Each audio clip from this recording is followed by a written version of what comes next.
friends, I'm Melanie from MelanieCooks.com, and today I'll be cooking red cabbage on a frying pan. So this is super easy. All we need is red cabbage, and I already washed it before making the videos and removed the outer leaves. So this cabbage is ready to be sliced. And I'm going to use olive oil for pan frying. You can also use avocado oil or any other kind of vegetable oil. And for my seasonings, I'm going to use salt, black pepper, and garlic powder, and you can use any seasonings you like. So let me just add a little bit of oil to the pan. And I'm going to turn the heat on high to start heating the pan. And meanwhile, I'm going to slice the cabbage. So just cut it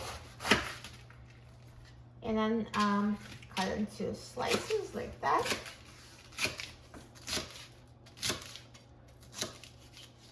And as I'm slicing, you can just put it in a pan right away so it doesn't take up space here.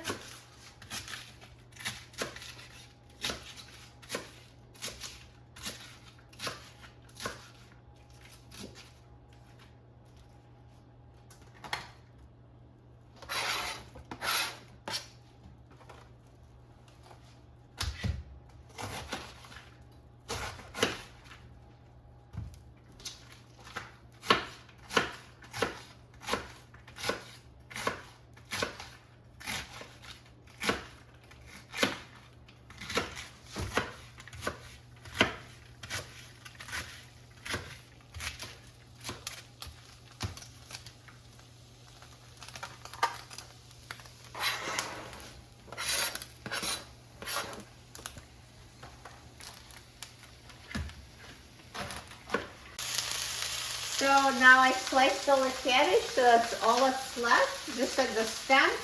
And unlike the green cabbage, it has like a big core. This is like, there's almost nothing, it's very small. So the whole cabbage fit in the frying pan, and as it cooks, it will shrink, so there will really be less cabbage left. And that's actually the reason why I'll season it at the end, because it shrinks in volume as it cooks, so you'll need less seasonings, and it's much easier to do at the end.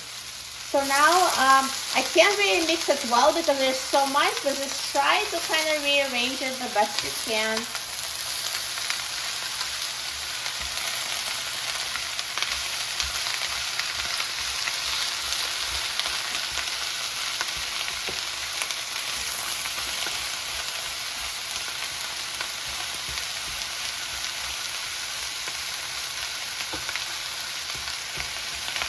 And I'm going to reduce the heat to medium-high. And now it's totally optional step. You can use a lid if you just want to save time, because the lid makes it cook quicker. If you don't have one, totally fine. You can just keep it open. But I can add a lid so it starts, cooking more evenly and quicker. You can add a little bit of opening to allow steam to escape. And I'll come back in a few minutes. So you need to mix it every minute or two, and also make sure it's not burning on the bottom. With frying pan, just always watch it. If it starts cooking too quickly, you can reduce the heat to medium or even medium-low. Totally depends on your frying pan. So I'll be back in a few minutes to mix the cabbage and check on, and I'll show you what it looks like. So it's been about 3 minutes. So as you can see now, it's shrinking a little bit in volume. So just continue mixing it every few minutes.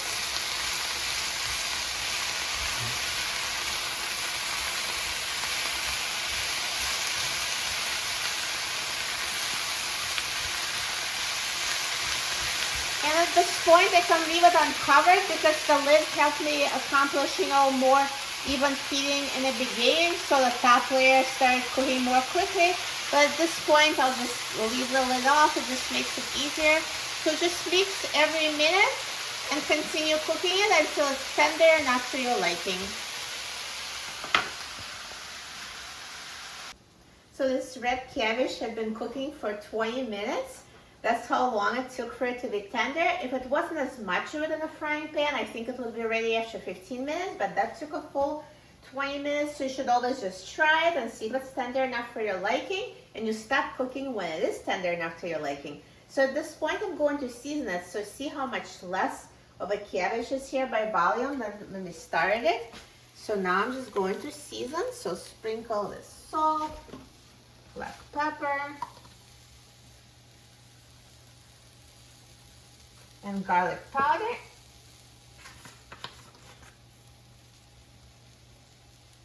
So season it to taste. You can always try it and see if you'd like more seasonings. You can always add some more.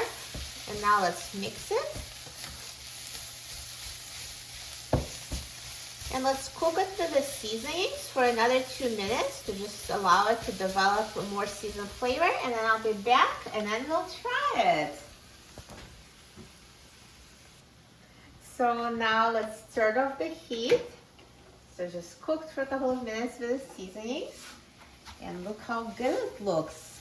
It's perfectly cooked. Tender red cabbage. Super healthy too and good for you.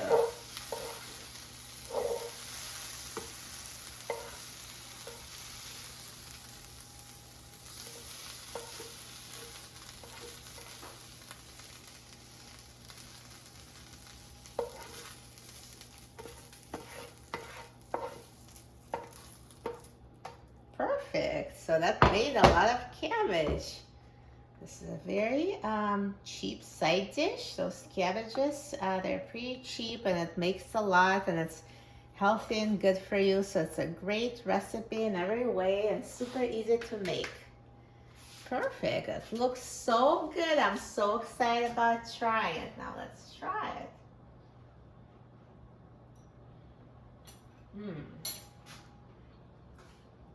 So it's so good. It's tender yet still crisp. Perfect texture for a cooked cabbage. Try it, you will love it. And it's so good for you as well. And it's low carb, low in calories, gluten-free, fits into any kind of healthy diet. For a repeatable recipe and other easy recipes, please visit my website, melaniecooks.com. And to discuss easy recipes and cooking tips, please visit my free cooking community at everydaycookingclub.com. You can personally ask me any cooking questions and I'll answer it right there, everydaycookingclub.com. And don't forget to subscribe to my channel, Melanie Cooks. Thanks for watching and I'll see you in the next video. Enjoy!